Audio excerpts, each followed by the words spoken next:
It can be hard to brave the winter cold and evaluate your landscape in the winter, but a little bit of work now can save you a lot of trouble down the road. My name is Jake Nichols, and I'm the field manager here at Great Plains Nursery. Today I'm going to show you a few pruning techniques that can keep your young trees healthy and looking great for years to come.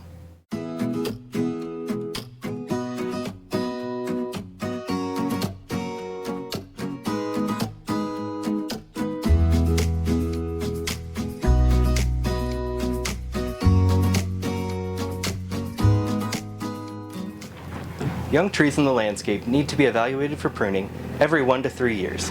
This gives a gradual pruning approach and allows your tree to seal up small pruning cuts more easily. As the tree ages, this can be shifted to every 3 to 5 years. It is crucial during these young years to prune to avoid issues later down the road. Dormant pruning is a great way to see the overall structure of the tree and avoid some potential pest issues. During the winter months, a lot of pests and pathogens like bacteria, fungi, and insects are less active, so our trees are able to seal their wounds before they're infected. There are 3 main objectives we use when pruning our trees. The first is to develop a dominant leader. This is the leader on the aspen, and the leader is just the branch that is atop of the trunk and grows vertically, and this drives growth upward. Occasionally, trees will sprout a competing leader, and these tend to form at narrow crotch angles, and they're prone to breakage. This can be an accident waiting to happen. Let's take a look at the leader on this red oak. This branch is going to be our leader. It's pretty straight when compared to the trunk, and it has 2 competing leaders, so we're going to reduce these. And to do that, we're going to find a bud that's facing outward. A bud is a point of growth, and so we want to face that away from our leader so we give our leader plenty of space. And to remove this, we're going to take an angled cut.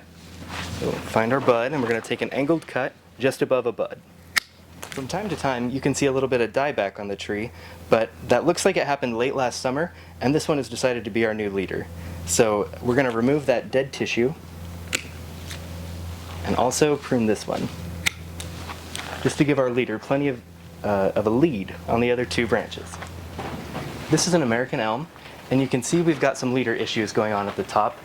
This one is most in line with our trunk, so I'm going to make this our new leader, and we're going to take this one back by about half.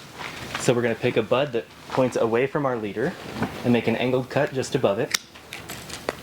And then our next objective that we look for is forming a balanced canopy and removing branches along the central trunk.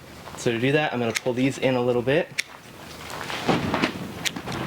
And then down lower on the trunk, elms tend to have a lot of growth that is really close together, so we're going to thin out some of these branches. So I'm going to take out this middle one. And maybe this one too.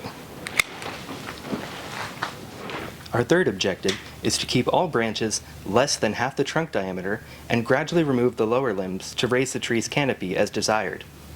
When we prune the branches from the lower end of the trunk, it's best to avoid removing too many branches in a single season.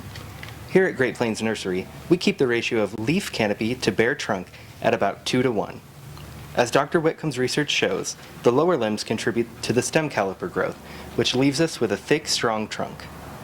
The portion of the trunk with branches should be twice as large as the trunk portion when we're done pruning. Let's talk about where we're going to make our cuts when we go to remove a branch. Each branch is attached to the tree at a point called the collar. It's an area of swollen tissue, and we want to make our pruning cuts just above the collar. On this branch, that's going to be right here. Pruning at the collar allows us to have a small wound that the tree can easily seal and reduces our chance of pathogens or insects getting into the wound. I hope these tips help you as winter winds down. Now get your pruner sharpened, grab your gloves and a hot coffee, and let's get back into the landscape.